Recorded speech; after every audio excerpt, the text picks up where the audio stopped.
And looking out over downtown Indianapolis with a beautiful view of the canal there. It is 6 o'clock.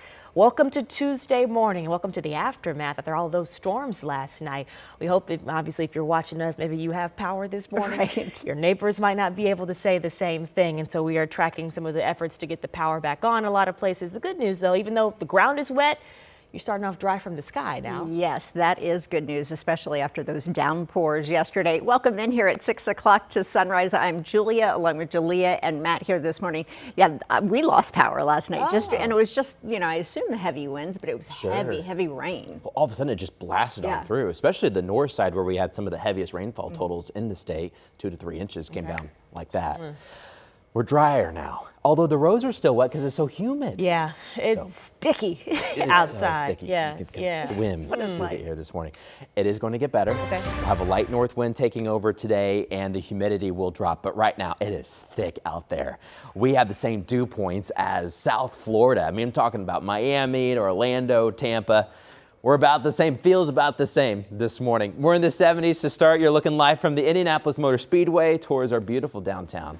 We're in the mid and upper 70s. In fact, it's a little warmer this morning than yesterday morning because we didn't cool down because it was so humid outside. And we've had some patchy fog this morning. It's kind of meandering across central Indiana. Let's show you some of the temperatures this morning. A lot of 70s, from 70 in Marion to 70 in Peru. Good morning in Jay County, 73 at 73 in Frankfort, 72 good morning in Monticello, 74 in Brownsburg. A lot of 73s from Anderson to Pendleton, south to Greenfield, Shelbyville 73, 72 in New Pal, 77 around Center Grove, and 79. It's still warm in Bedford, but it's so humid in Bedford too. The dew point's the same temperature. So thick air this morning, very muggy, but gradually northerly winds will start moving in, help blow this humidity out, blow some of the little patchy fog out as well, and it will gradually feel refreshing. Cold fronts in July do not nearly move as quickly as they do in January, but throughout the day, yes, we're still going to get warm, but you'll notice a little bit more of a difference. This morning, we do have a couple up downpours in eastern Indiana, kind of hugging the county line between Henry, Rush counties, kind of going up and down US 40. Connorsville, we got some downpours, and heads up Liberty, some downpours around Brookville Lake. All right, 6:02, let's take it to traffic this morning. I have a new crash that is backing up traffic in downtown Indianapolis. I'm going to take you to just the east side of the skyscrapers on I-65 southbound. We had a crash over by St. Clair Street. You see the flashing lights. Looks like one lane may still be open. It's kind of hard to tell, but now it's backing up. Here's a wider view so you can see a little bit closer. So you just passed St. Clair Street and you're headed southbound. So taillights going south. Now let's turn the camera around. You can see the backup of folks trying to come in from the north side. So Julia, we'll have to keep a close eye downtown with this traffic. All right, thank you, Matt.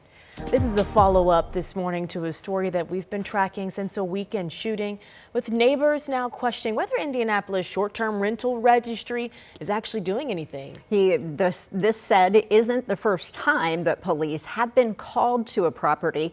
Marina Silva is here in studio about how this particular one, how the city is tracking these short-term rentals. Well, the city of Indianapolis admits there are more short-term rentals than the roughly 1,100 currently listed in its registry. Now, the Department of Business and Neighborhood Services oversees that registry.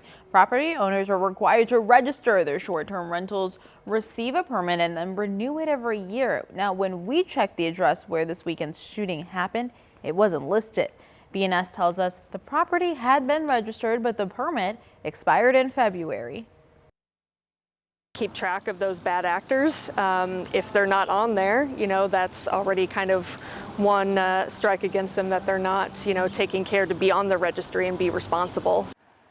Well, if the city discovers a rental operating without a valid permit, owners are given a 30-day warning to get into compliance. Now, only after that can IMPD issue a Class C infraction. Now, the shooting is also raising concerns about the property's history. IMPD responded back in December, just before Christmas, for another shots fired call, but nobody was hurt at that one. They're still investigating that one. Yeah, I think the question is, even if it's on the registry, does that stop a shooting from happening there as well? Absolutely. Yeah. And when we talked to the Business and Neighborhood Services, they said, well, yes, you get the permit from the city, but it's still up to the owner to make sure that everybody's following the rules and being safe at their own property. Okay. All right. Thank you, Marina.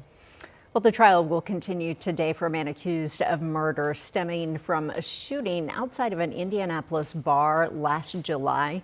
Prosecutors say Caden Douglas was drunk and acting aggressively at the Mucky Duck pub.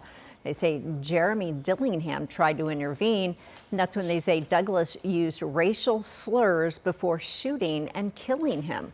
Attorneys for Douglas don't dispute that he killed Dillingham, but they say he feared for his life. The trial expected to last the rest of this week. In Texas, a man charged in the death of a professional boxer from Indiana will be in court today. Charles Medina is charged with manslaughter and aggravated assault in Hannah Rapp's death. His bond hearing is at 10 this morning near Houston.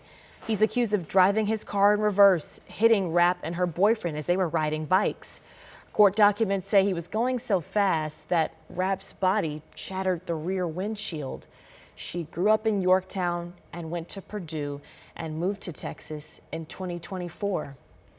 Your time is 6:05. A father charged with murder connected to his daughter's death just made his first appearance in court. Court documents claim the 3-month-old had blunt force trauma to her head and multiple rib fractures. Investigators say Curtis Jenkins denies causing those injuries. He called 911 saying he thought his daughter overheated in the car. He is due back in court next month. We know it can be so difficult for families of homicide victims as they're waiting for breaks in their loved one's case. And now a conversation is giving some of those families an opportunity to look closer at what's actually being done to help bring families justice. Callie Lichter is live this morning, has more on that community conversation. Good morning. Good morning. Now, the event, which was hosted by IMPD, was a combination of 8 different organizations who came together to give families an opportunity to get an inside look into the homicide investigation process. Now, it also gave these families who are waiting for answers the chance to ask questions directly to representatives from agencies involved in their loved one's case. The first hour was dedicated to explaining a homicide case, from the initial police response through an investigation and to eventually the court process. It also touched on the roles of detectives, coroners, and victim advocates. That second hour was reserved for questions from attendees. IMPD Victim Assistance Manager Lisa Brown says when these families are impacted by a homicide, they may feel lost. This event was to help answer some of those questions and connect them to resources. So this is just to give them some clarity on what to expect, and give them some names of some people that can maybe answer some questions for them. Since 2021, IMPD says they've investigated over 900 homicides, with 43 detectives and supervisors assigned to the homicide branch.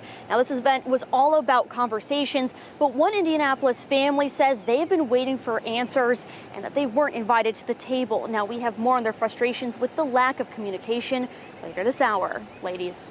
Thank you, Callie. A new scholarship will help IU students and honor a graduate murdered here in Indianapolis. Brett Scroggum was shot in a parking garage near the Indiana Convention Center in May. He had just graduated and gotten a job with Kittle Property Group. Now the company is committing $100,000 to the scholarship celebrating Brett. This will support future students pursuing a real estate co-major at IU School of Business in Indianapolis.